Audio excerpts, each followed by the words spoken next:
안녕하세요. 의사의 식탁의 내과의사입니다. 오늘은 철결핍성 빈혈의 치료에 대해 알려드릴게요. 많은 분들이 빈혈이 있다고 하면 철분이 가득한 음식을 찾곤 합니다.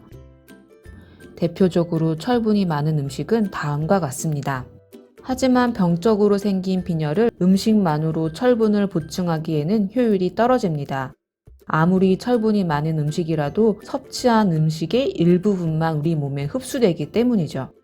보통 하루 음식으로 섭취하는 철분의 양이 20mg이고 섭취한 양에서 우리 몸에 흡수되는 철분의 양은 이 중에 10%로 2mg 정도밖에 되지 않습니다. 철분 고갈 시 음식으로 철분을 보충한다 하여도 하루에 6mg 이상으로 철분이 증가하는 경우는 거의 없습니다.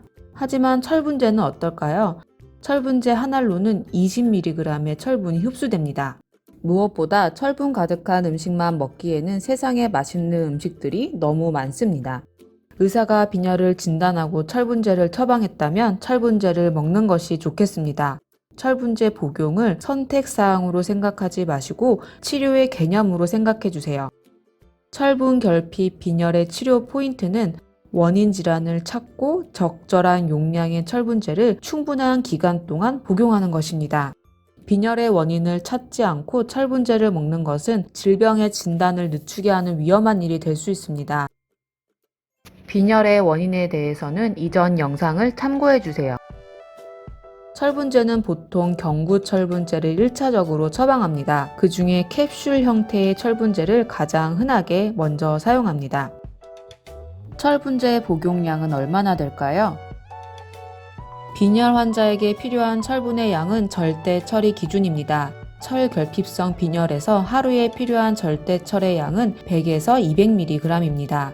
그리고 이를 2번에서 3번으로 나눠 복용하라고 권합니다. 절대철은 철분제의 종류에 따라 그 함량이 다른데 보통 철분제 용량의 10에서 30%가량이 됩니다.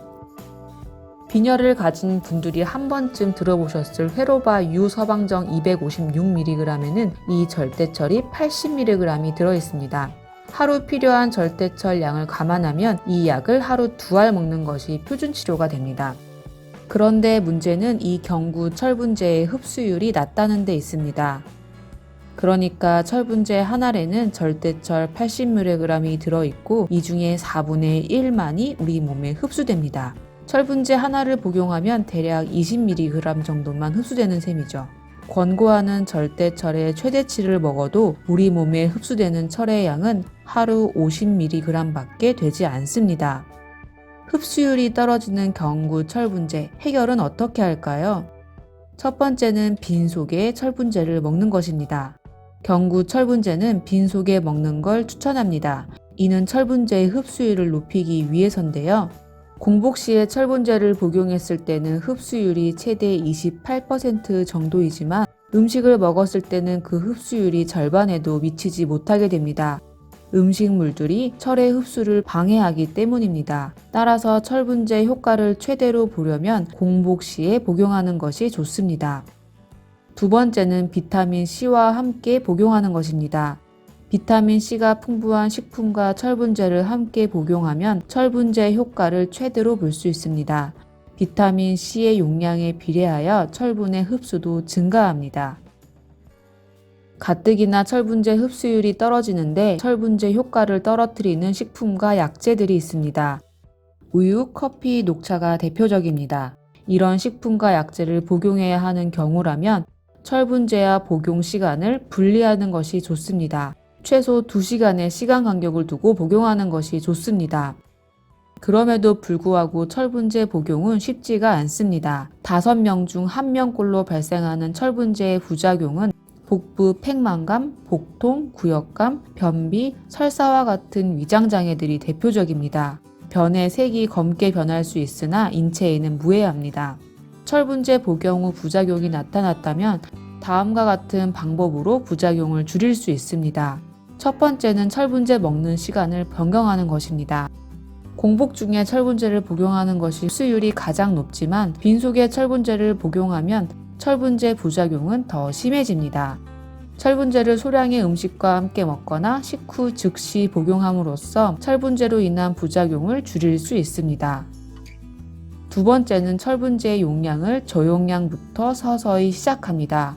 철분제 부작용은 철분제 속 절대철의 양과 비례합니다. 처음부터 고용량을 먹게 되면 그 부작용으로 철분제 복용 자체를 꺼리게 됩니다. 처음에는 저용량으로 시작하고 서서히 증량하여 부작용 관찰 여부를 보는 것도 좋습니다. 세 번째는 위장장애가 덜한 철분제로 변경을 고려합니다. 경구 철분제 중 액상형은 위장장애가 덜한 편입니다. 액상형 철분제를 복용하면 위장장애의 부작용이 줄어들 수 있습니다. 주사 철분제도 위장장애 없이 철분을 공급하는 좋은 방법입니다. 부작용이 있다고 무턱대고 철분제 복용을 중단하지 마시고 의사와 상의하여 약제 변경을 고려해 보시길 바랍니다. 빈혈을 치료하면 가장 좋아지는 것은 삶의 질입니다. 사람이 참 너그러워집니다. 치료를 시작하면 12시간, 늦어도 3일부터는 증상이 좋아집니다. 한두 달이면 혈색소 수치는 정상으로 회복됩니다. 철분제 복용은 언제까지 해야 할까요? 한두 달이면 빈혈은 정상화되지만 빈혈이 교정된 후에도 골수내 저장철이 충분하게 축적되는 데에는 시간이 필요합니다. 6에서 12개월간 추가로 철분제를 복용해야 합니다. 오늘은 철결핍성 빈혈의 치료에 대해 알려드렸습니다. 음식은 철분제를 대체할 수 없습니다. 경구 철분제는 흡수율이 낮습니다. 공복, 비타민C는 철분제 흡수를 높입니다. 위장장애는 철분제의 흔한 부작용입니다. 부작용을 해결하기 위해 여러 방법을 시도해 볼 수 있습니다. 철분제는 꾸준히 먹어야 합니다. 오늘 내용이 도움이 되셨다면 좋아요와 구독 버튼은 제게 큰 힘이 됩니다. 오늘도 건강한 하루 보내세요. 시청해 주셔서 감사합니다.